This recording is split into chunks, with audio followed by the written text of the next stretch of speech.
नमस्कार, स्वागत है आपका। आप देख रहे हैं इंडिया वॉइस और मैं हूं आपके साथ योगेश पांडे। समाजवादी पार्टी के संस्थापक और उत्तर प्रदेश के पूर्व मुख्यमंत्री मुलायम सिंह यादव पंचतत्व में विलीन हो गए हैं। उनके बेटे और सपा अध्यक्ष अखिलेश यादव ने सैफई स्थित अंत्योष्टि स्थल पर उनकी चिता को मुखाग्नि दी है और इस दौरान मुलायम सिंह यादव को श्रद्धांजलि देने के लिए सैफई में अंत्योष्टि स्थल पर लोगों का भारी हुजूम उमड़ा। केंद्रीय गृह मंत्री राजनाथ सिंह, राजस्थान के मुख्यमंत्री अशोक गहलोत, छत्तीसगढ़ के मुख्यमंत्री भूपेश बघेल, एनसीपी प्रमुख शरद पवार और बॉलीवुड नेता अभिषेक बच्चन के साथ उनकी मां और सपा से राज्यसभा सांसद जया बच्चन ने भी अंत्योष्टि स्थल पहुंचकर उन्हें अंतिम नमन किया। इस दौरान उनके अंतिम दर्शन के लिए पहुंचे बीजेपी सांसद वरुण गांधी से लिपटकर अखिलेश यादव रो पड़े। बता दें कि नेताजी के नाम से मशहूर मुलायम सिंह यादव का सोमवार को गुरुग्राम स्थित मेदांता अस्पताल में निधन हो गया था और उनके अंतिम दर्शन के लिए सुबह से ही सैफई में समर्थकों की भारी भीड़ उमड़ी रही। पंचतत्व में विलीन हुए मुलायम सिंह यादव, अखिलेश यादव ने उनको मुखाग्नि दी।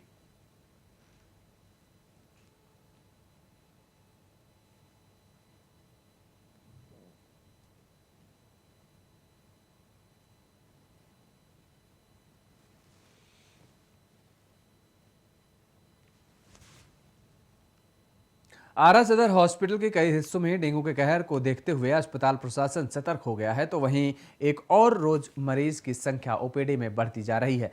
इसको लेकर डॉक्टर प्रभात प्रकाश ने जानकारी दी कि जिन मरीज में डेंगू के लक्षण हैं उनकी जांच की प्रक्रिया की जा रही है। फिलहाल आरा सदर हॉस्पिटल में मरीजों की संख्या बढ़ने से डेंगू का भी खतरा बढ़ता नजर आ रहा है। तो वहीं आरा हॉस्पिटल से हमारे संवाददाता तो डेंगू के लक्षण वाले मरीजों की जांच की जा रही है और सदर हॉस्पिटल में डेंगू का जंजाल फैला नजर आया है। अस्पताल में रोज बढ़ते जा रहे हैं मरीजों की संख्या।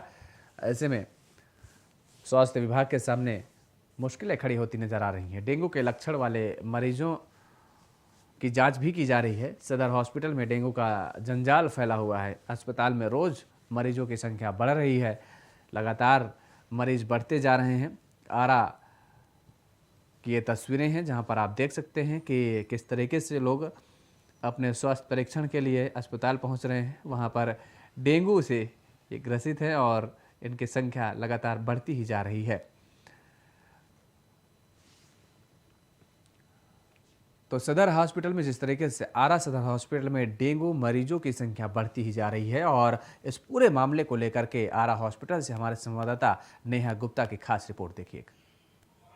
आरा सदर हॉस्पिटल सहित विभिन्न हॉस्पिटलों में काफ़ी भीड़ देखी जा रही है। लगातार मौसम के बदलाव की वजह से मरीजों की संख्या काफ़ी बढ़ गई है। अंदर से लेकर बाहर तक मरीज हैं और खासकर अभी डेंगू का लगातार कहर देखा जा रहा है। अकेले पटना में 95 से ऊपर लोग हैं। अभी भोजपुर का हाल जानते हैं। सर, एक प्रभात प्रकाश हैं जो आरा सदर हॉस्पिटल के फिजिशियन है। सर, क्या है डेंगू का कुछ ऐसा मामला आ रहा है? सर्दी, खांसी, बुखार ये सब तो मामला आ रहा है। हम लोग टेस्ट भी लिख रहे हैं। अभी सैंपल तो नहीं आया है, जांच में समय लगता है। और मेन यही लोग पेशेंट आ रहे हैं कि सर्दी, खांसी और हाई ग्रेड फीवर। तो हम लोग सीवीसी करा के प्लेटलेट के आधार पे भी एक बार देख लेते हैं, क्योंकि डेंगू थोड़ा सा महंगा जांच होता है, लेकिन अस्पताल में तो फ्री ऑफ कॉस्ट ही होता है। लेकिन किट की उपलब्धता और अनुपस्थिति इस पर डिपेंड करता है। तो हम लोग डेंगू अगर प्लेटलेट कम होता है तो हम लोग डेंगू का भी टेस्ट लिख देते हैं, उस आधार पर ट्रीटमेंट करते हैं। अभी कितने कुछ मरीज आए हैं? आज तो हमने 2-4 मरीज को लिखा है डेंगू का टेस्ट। अभी तक तो सैंपल रिपोर्ट नहीं आया है, देखते रिपोर्ट आता है तो क्या आता है। लक्षण यही है कि तेज बुखार, शरीर में दर्द और शरीर पे दाने दाने जैसा आ जाते हैं, लेकिन ऐसा केस अभी आया नहीं है। हाई ग्रेड फीवर 3-4 दिन से है और वीकनेस है, और इन्हीं आधार पे हम लोग टेस्ट करते हैं। मरीजों के लिए कोई सलाह? बरसात का मौसम है, थोड़ा सा बच के रहें, मच्छरदानी का उपयोग करें और रात को थोड़ा सा आराम से छत उत पे ना सोए, और सोए भी तो मच्छरदानी का उपयोग जरूर से जरूर करें। जी, जिस तरह से बिहार के विभिन्न हिस्सों में लगातार मरीजों की संख्या बढ़ रही है, खासकर जो सर्दी, खांसी, बुखार है, इस तरह के मरीजें बढ़ रहे हैं। आप काहे के लिए आए हैं? सिर में दर्द है, गैस है। आप काहे के लिए आए हैं? सिर में दर्द, बुखार, जाड़, खांसी। आप बाबा किस लिए आए हैं? दर्द है छाती में। छाती में दर्द है। लगातार मरीजों की संख्या बढ़ रही है, भले ही लक्षण दूसरे हों, लेकिन अब जांच का विषय है कि डेंगू का लक्षण है या अन्य बीमारियों के लक्षण है।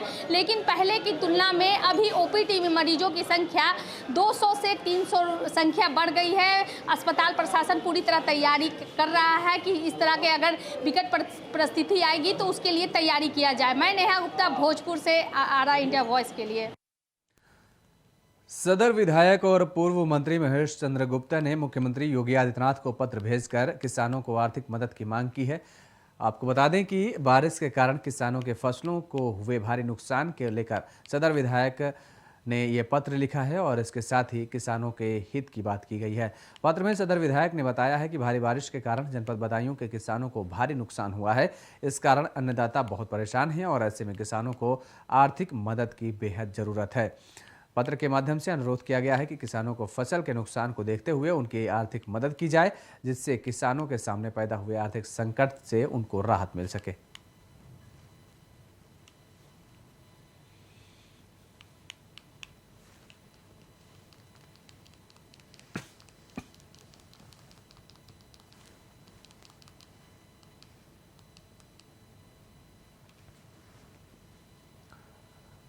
देश की राजधानी नई दिल्ली में अपने इस क्षेत्र में उत्कृष्ट प्रदर्शन करने वाले उद्यमियों के लिए प्रीमियम बिजनेस मैगजीन और बिजनेस एक्सेलेंस अवार्ड्स 2022 का दिल्ली रॉयल प्लाजा होटल में केंद्रीय राज्य मंत्री जॉन बारला ने किया राष्ट्रीय शुभारंभ। वहीं इस मौके पर आपको बता दें कि कॉन्क्लेव के कार्यकारी निदेशक राजीव भारद्वाज, उपाध्याय नीति आयोग मनोज कुमार, बीएनआई वेस्ट के कार्यकारी निदेशक सुनील के को, वहीं मानव सिंह मालवाई के साथ कई अन्य नेता मौजूद रहे।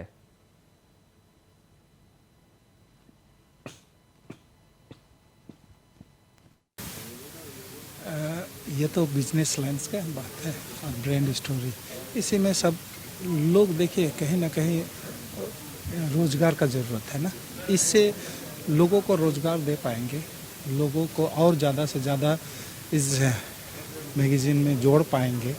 यही है, ये भी एक मोदी जी का विज़न है ना, सबका साथ सबका विकास है, सबका विश्वास और सबका प्रयास है। ये सभी का प्रयास से आज इस जगह तक पहुंच रहे हैं। ये इसी से आगे लोग और आगे बढ़ेंगे। ये तो बिजनेस लाइन्स का बात है और ब्रांड स्टोरी, इसी में सब। मुजफ्फरनगर हैवान पति ने पत्नी की हत्या की है, वहीं धारदार हथियार से पत्नी पर वार किया है। पारिवारिक क्लेश के चलते पत्नी को मौत के घाट उतार दिया बताया जा रहा है।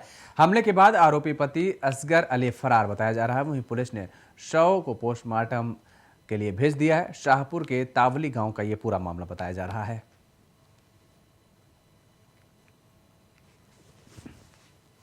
तो पति ने पत्नी की हत्या कर दी है। आपको बता दें कि लगातार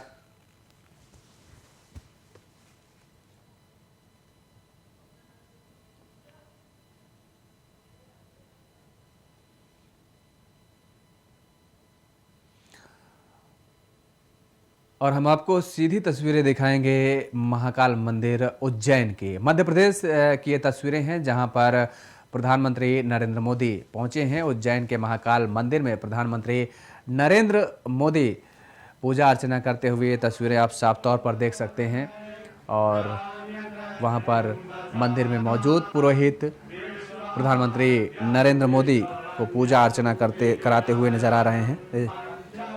तो उज्जैन के महाकाल मंदिर की ये तस्वीरें हैं जहां पर प्रधानमंत्री नरेंद्र मोदी पहुंचे और महाकालेश्वर मंदिर में प्रधानमंत्री नरेंद्र मोदी का पूजन अर्चन कराते हुए वहां के पुरोहित तस्वीरों में आप साफ तौर पर देख सकते हैं।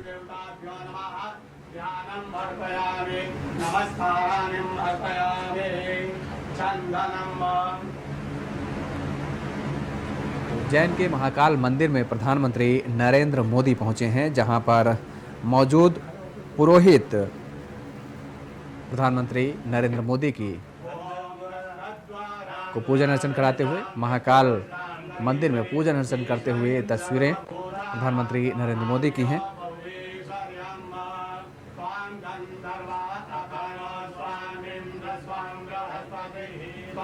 उज्जैन के महाकाल मंदिर पहुंचे हैं प्रधानमंत्री नरेंद्र मोदी और वहाँ पहुंचकर महाकालेश्वर मंदिर में पूजन अर्चन करते हुए ये तस्वीरें प्रधानमंत्री नरेंद्र मोदी उज्जैन पहुंचे हैं और उज्जैन पहुंचने पर उनका स्वागत मुख्यमंत्री शिवराज सिंह चौहान ने किया और उसके बाद महाकाल मंदिर पहुंचे हैं प्रधानमंत्री नरेंद्र मोदी और पूजन अर्चन करते हुए ये तस्वीरें हैं। 556 करोड़ रुपए की लागत से तैयार महाकालेश्वर मंदिर कॉरिडोर विकास परियोजना का पहला चरण पूरा हो चुका है और आज इस कार्यक्रम में प्रधानमंत्री नरेंद्र मोदी खुद पहुंचे हुए हैं और इस कार्यक्रम में पहुंचने के बाद शामिल हुए और ये तस्वीरें महाकालेश्वर मंदिर के अंदर की महाकालेश्वर भगवान की पूजा करते हुए प्रधानमंत्री नरेंद्र मोदी। दर्शकों को यह भी बता दें कि उज्जैन में 856 करोड़ रुपए की लागत से तैयार महाकालेश्वर मंदिर कॉरिडोर विकास परियोजना के पहले चरण का काम पूरा हो चुका है। महाकाल लोक के निर्माण से मंदिर का कुल क्षेत्रफल वर्तमान में 2.82 हेक्टेयर से बढ़ाकर 20 हेक्टेयर से भी अधिक हो गया है। श्री महाकाल लोक के लोकार्पण की गूंज विदेशों में भी सुनाई देगी, जाहिर तौर पर है। ये बड़ा प्रोजेक्ट था जिसका पहला चरण पूरा हो चुका है।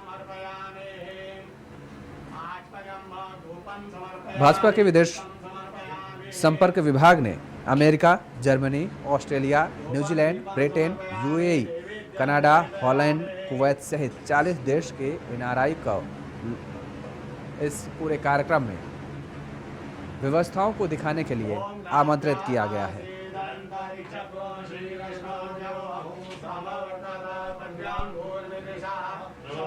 तो प्रधानमंत्री नरेंद्र मोदी के उज्जैन पहुंचने से पहले ही हालांकि सारी तैयारियां पूरी कर ली जा चुकी थी और महाकाल मंदिर में अब 2 लाख श्रद्धालु एक साथ दर्शन कर सकेंगे।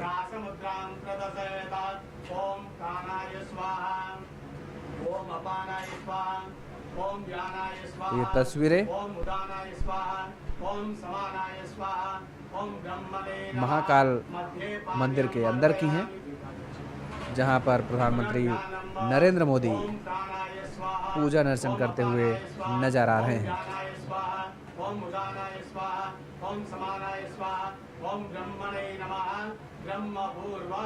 पूरा मंदिर फूलों से सजाया हुआ है। महाकालेश्वर ज्योतिर्लिंग मंदिर के पास बना महाकाल लोक 920 मीटर लंबा है, जिसमें 200 प्रतिमाएं हैं।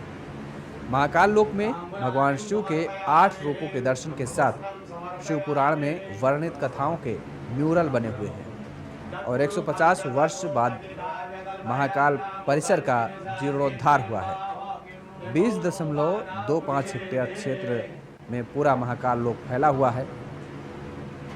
तमाम सारी सुविधाएं दी गई हैं और ये तस्वीरें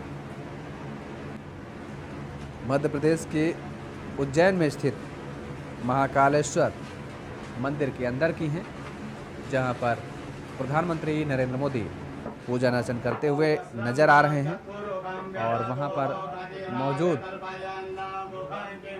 पुजारी प्रधानमंत्री नरेंद्र मोदी को पूजन कराते हुए नजर आ रहे हैं, मंत्रोच्चारण करते हुए नजर आ रहे हैं। उज्जैन के महाकाल मंदिर के अंदर की ये तस्वीरें हैं। विधि विधान से पूजन करते हुए प्रधानमंत्री नरेंद्र मोदी नजर आ रहे हैं। इस दौरान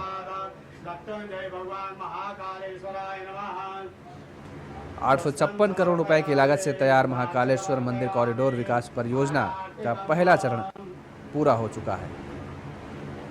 इस उपलक्ष्य पर प्रधानमंत्री नरेंद्र मोदी मध्य प्रदेश उज्जैन पहुंचे हैं और जहां पर पूजन करते हुए नजर आ रहे हैं। आप देखिए, प्रधानमंत्री नरेंद्र मोदी भगवान महाकालेश्वर की आरती उतारते हुए ये तस्वीरें हैं और वहां पर मौजूद पुजारियों की तरफ से मंत्रोच्चारण किया जा रहा है, पूजन अर्चन कराया जा रहा है और प्रधानमंत्री नरेंद्र मोदी आरती उतारते हुए महाकाल भगवान की। परियोजना के तहत मंदिर परिसर के पास लगभग 7 गुना विस्तार किया गया है।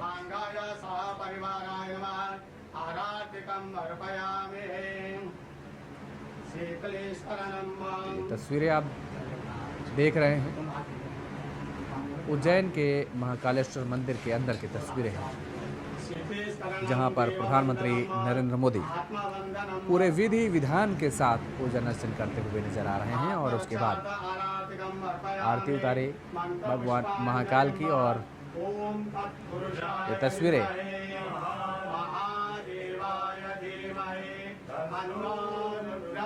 उज्जैन के महाकाल मंदिर की हैं। यहां पर रुकते हैं एक छोटे से ब्रेक के लिए, ब्रेक के बाद फौरन हाजिर होते हैं। ब्रेक के बाद एक बार फिर आप सभी का स्वागत है। खबरों में आगे बढ़ेंगे। आगरा के एतमादपुर के गांव गढ़ी में मामूली कहासुनी और विवाद में गोली चली है, जिसमें युवक के पैर में गोली लग गई है और जिसके बाद घायल युवक को इलाज के लिए अस्पताल भेजा गया। वहीं गोली चलाने के बाद आरोपी मौके से फरार हो गया है।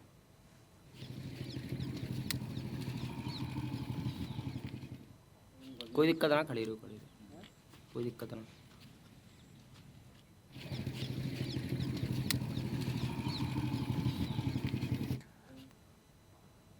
मंगलवार को एसआईटी की टीम पंजाब के 2015 में कोटकपुरा में हुए गोलीकांड की जांच के लिए घटनास्थल पर पहुंची।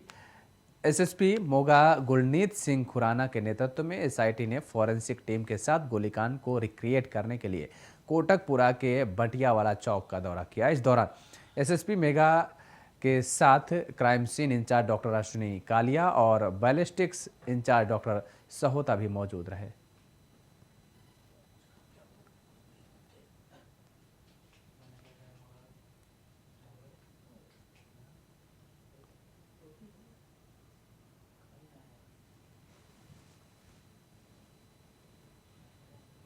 उत्तरकाशी में यूपी के फतेहपुर के रहने वाले सेना के जवान शुभम सिंह के वीर गति प्राप्त होने पर सीएम योगी ने ट्वीट कर उन्हें श्रद्धांजलि दी है।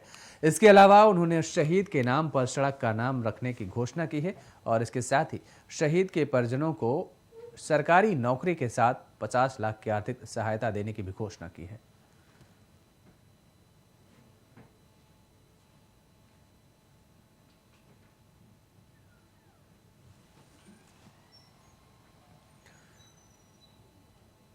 मुजफ्फरनगर में पुलिस का ऑपरेशन क्लीन जारी है, जहां देर रात चेकिंग के दौरान सिविल लाइन में पुलिस और बदमाशों के बीच मुठभेड़ हो गई है। इस मुठभेड़ में पुलिस ने चैन स्नैचिंग लुटेरे बदमाश शकील को पैर में गोली मारी है और उसे गिरफ्तार किया है, जबकि दूसरा साथी पुलिस को चकमा देकर फरार हो गया है। बता दें कि घायल बदमाश शकील पर लूट के 8 से 10 मुकदमे अलग अलग थानों में दर्ज हैं और इसके साथ ही पुलिस ने बदमाश के पास से एक बाइक, एक तमंचा और 3 खोखा जिंदा कारतूस बरामद किए हैं।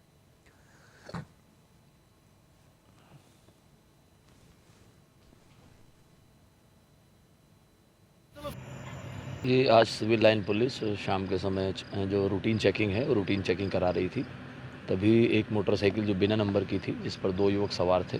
पुलिस ने जैसे ही उनको रोकने का इशारा किया तो पुलिस पर फायर करते हुए इंडस्ट्रियल एरिया की ओर, जो संधावली अंडरपास है, उसकी तरफ भागे।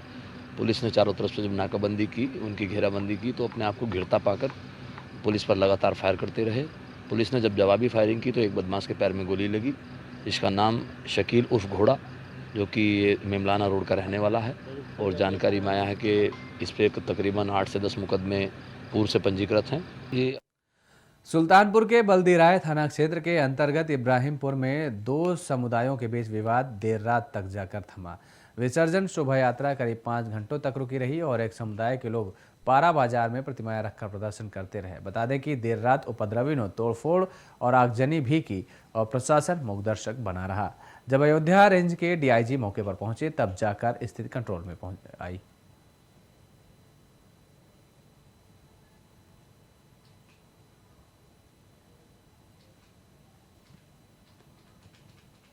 मूर्ति कल विसर्जन था, कुछ मूर्तियाँ निकल के जा रही थी।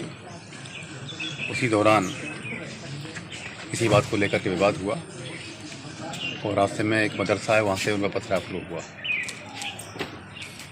उसमें फिर पथराव हुआ, कुछ तोड़ भी हुई, कुछ आगजनी भी हल्की फुल्की हुई।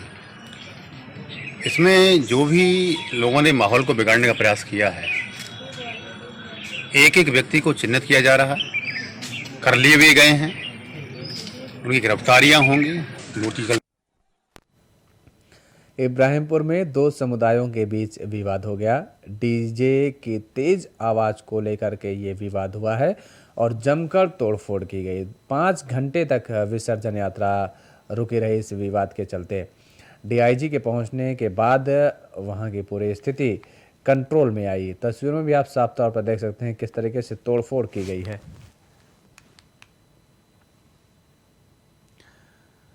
कानपुर के अकबरपुर कोतवाली के उमरन में विद्युत विभाग की बड़ी लापरवाही सामने आई है, जिसमें खंभे से जमीन पर पड़े तार की चपेट में आकर बच्चे की मौत हो गई है। तो पहले भी ऐसी घटनाएं घट चुकी हैं। ये कानपुर की तस्वीरें हैं जहां पर बच्चे की मौत हो गई है। विद्युत विभाग की बड़ी लापरवाही सामने आई है और विद्युत विभाग की बड़ी लापरवाही से बच्चे की जान चली गई है।